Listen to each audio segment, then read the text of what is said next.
হরে কৃষ্ণ। নমস্কার বন্ধুরা, আজকের ভিডিওতে তোমাদের সকলকে স্বাগত জানাই। ধর্মের প্রয়োজন কেন হয়, বেদ শাস্ত্র পুরাণে এই বিষয়ে কি বলেছেন? বেদ শাস্ত্র পুরাণ এবং সাধু মাহাত্ম্যদের কথা এবং মহান ব্যক্তিদের আচরণ থেকে এইটি জানা যায় যে জগৎ সংসারের ধর্মের উপরেই প্রতিষ্ঠিত। ধর্মের দ্বারাই মানুষের জীবনের সার্থকতা আসে। ধর্মই মানুষকে পাপ থেকে মুক্তি করে, উন্নত জীবনে প্রবেশ করা। ধর্মবলের দ্বারাই জীব বিপদসংকুল সংসার এবং পরলোকে দুঃখের মহাসাগর পার হতে পারে। হিন্দু শাস্ত্রকেরা এবং সাধুরা তো সিদ্ধান্তকে খুব জোরে করেই ঘোষণা করেছেন।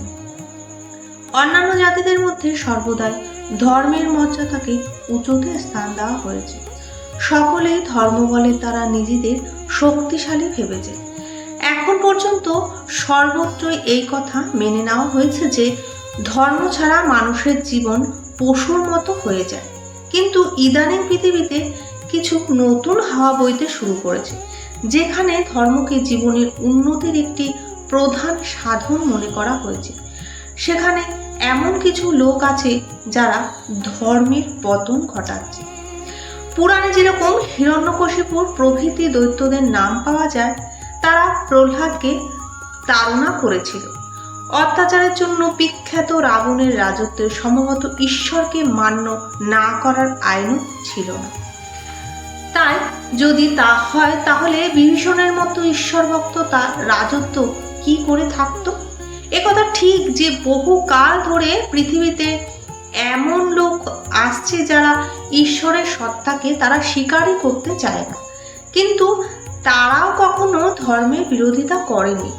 বড় বড় নিরস্বরবাদীরাও জগতে ঐহিক সুখের জন্য ধর্মের পালন এবং তার পক্ষেও সমর্থন করতে দেখা গেছে।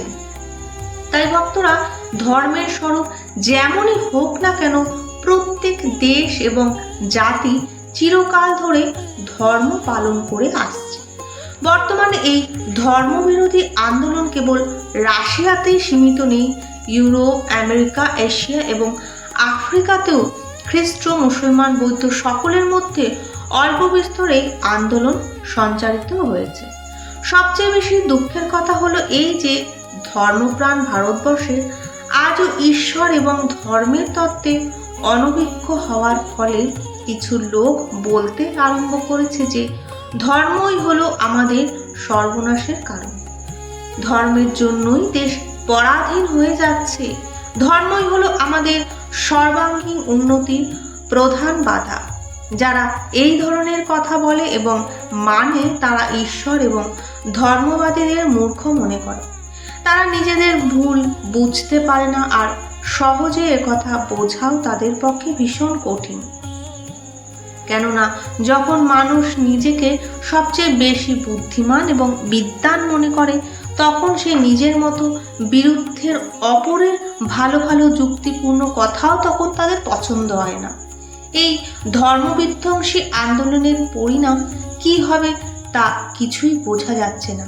তবুও বাণী, যুক্তি এবং অনুমান প্রমাণ এটি অনুমিত হয় যে এর ফলে দেশের খুবই দুর্দশা হবে। ধর্মহীন মানুষ উচ্ছৃঙ্খল হয়, আর এই রকম মানুষ যতই বৃদ্ধি পাবে ততই সব শেষ হতে থাকবে। ততই দেশ বিদেশের যে দাবানল আছে বেশি করে প্রজ্বলিত হতে থাকবে, তাতে মানুষের দুঃখভোগও বাড়তে থাকবে। তাই ভক্তরা, ধর্মই মানুষের সংযমী, সাহসী, বীর, ধীর, জিতেন্দ্রিয় এবং কর্তব্যপরায়ণ করে তোলে। ধর্মই দয়া, অহিংসা, ক্ষমা, পরদুঃখ কাতরতা, সেবা, সত্য এবং ব্রহ্মচর্যের পাঠ শেখায়। তাই মনু 10টি ধর্মের লক্ষণের কথা বলেছেন। ধৃতি, ক্ষমা, দময়স্তেয়, শৌচ, মিন্দ্রিয় নিগৃহ, ধীরবিদ্যা, সত্যম, ক্রোধ, দশম ধর্ম লক্ষণম।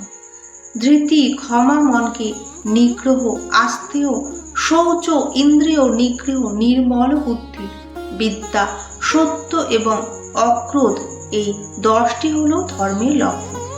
মহাভারতে বলা হয়েছে, অদ্রোহ সর্বভূতেষু কর্মণা মনসা গিরা, অনুগ্রহশ্চ দানঞ্চ সত্যাং ধর্ম সনাতন। মন, বাণী এবং কর্মের দ্বারা সকল প্রাণীর সঙ্গে অদ্রোহ, সকলের প্রতি কৃপা এবং দান, এগুলো হলো সাধু পুরুষদের সনাতন ধর্ম। পদ্মপুরাণে ধর্মের লক্ষণও বলা হয়েছে। ব্রহ্মচর্যেন সত্যেন মহপঞ্চক বর্তন, দানেন নিয়মশ্চপি ক্ষান্ত শৌচেন বল্লভ, অহিংসয়া সুন্তাপ্পা চ অস্থেয় নাপি বর্তন, এত দর্শভীরস্তঙ্গ ধর্মবেব প্রপুরয়তে। হে প্রিয়, ব্রহ্মচর্য, সত্য, মহাযজ্ঞ, দান, নিয়ম, ক্ষমা, শৌচ, অহিংসা, শান্তি এবং আস্তেয় দ্বারা আচরণ করা, এই 10টি অঙ্গের দ্বারাই ধর্মের পূর্তি করো। কোনো জাতি বা কোনো ব্যক্তি মন এবং ইন্দ্রিয়ের গোলাম, বিদ্যা বুদ্ধিহীন, সত্য ক্ষমারহিত, মন, বাণী, শরীরের দ্বারা অপবিত্র, হিংস্রপরায়ণ আর অশান্ত, দানরহিত এবং পরস্বার্থ হরণকারী হলে সুখী অথবা উন্নত হতে পারবে। প্রত্যেক উন্নতিকামী জাতি অথবা ব্যক্তির জন্য কি ধর্মের এই গুণগুলিকে চরিত্রগত করবার অতিশয় আবশ্যকতা নেই? তাই ভক্তরা, ধর্মের যে তত্ত্বগুলো থেকে রহিত কোনো জাতি কখনো কি জগতে সুখপূর্বক টিকে থাকতে কি পারে?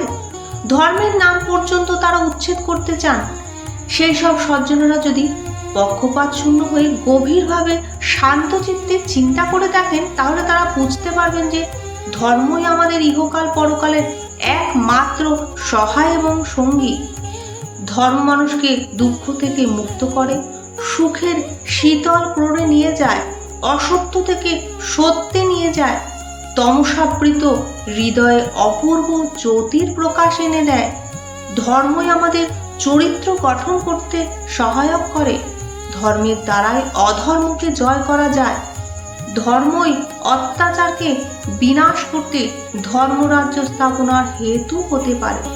পাণ্ডবদের কাছে সৈন্যদল অপেক্ষা ধর্মবল বেশি ছিল, সেই জন্য তারা জয়লাভ করেছে।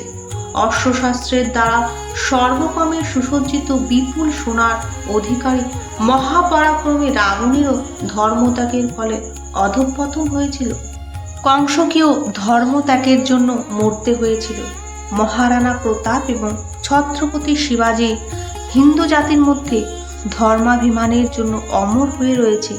গুরু গোবিন্দ সিংয়ের পুত্র ধর্মের জন্য সানন্দে আত্মবলিদানের স্বীকৃতি হয়েছিল। ভক্তিমতী মীরা ধর্মের জন্য বিষপান করেছিলেন। যীশুখ্রিস্ট ধর্মের জন্য ক্রুশবিদ্ধ হয়েছিল। ভগবান বুদ্ধ ধর্মের জন্য শরীরকে কৃশ করেছিলেন।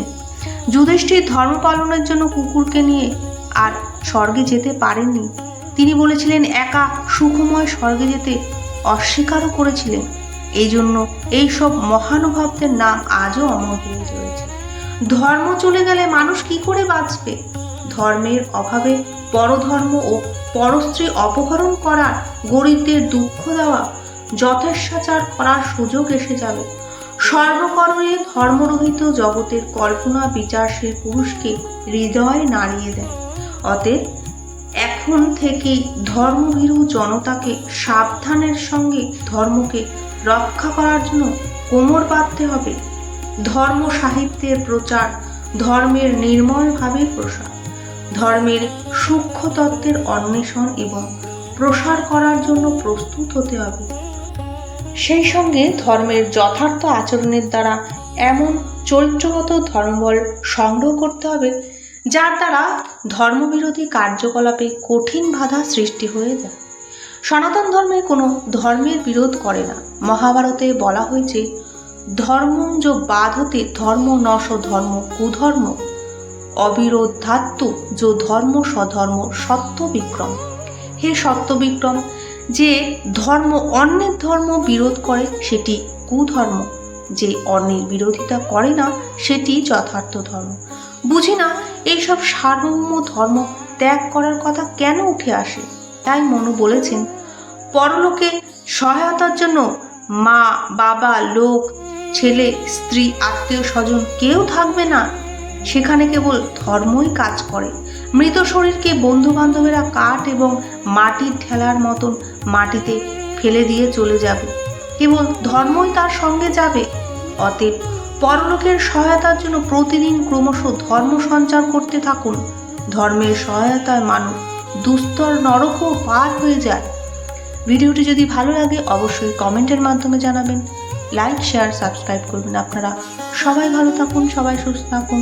আসছি আবার নতুন ভিডিওর সাথে। নমস্কার।